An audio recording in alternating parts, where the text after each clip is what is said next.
መቅደም ሰብስቤ ይባላለሁ። አባል የሆንኩት ከ4 አመት በፊት ነው። መጀመሪያ ላይ የሆነ ፌክ ምናምን ነበር የመሰለኝ። ረጅም ጊዜ አልገባ ምናምን ብዬ እንትን ብዬ ነበርና አባል የሆንኩት በጓደኛዬ ማካኝነት ነው። እውነትሽን ከሆነ እስቲ በቃ ልግባ ምናምን አልኳትኝና ጆይን አደረኩኝ።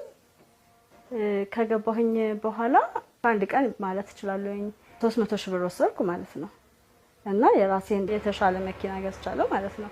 ተወሰነ ጊዜ ቆይቼ ደግሞ ሌላ 200 ሺህ ብር ደግሞ በእናቴ ወሰድኩኝ።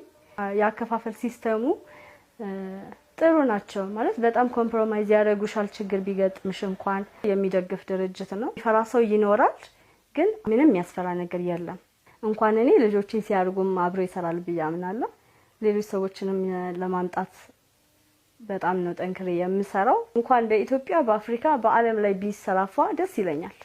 ሁሉም ቦታ ላይ ቢደርስ ማለት ነው።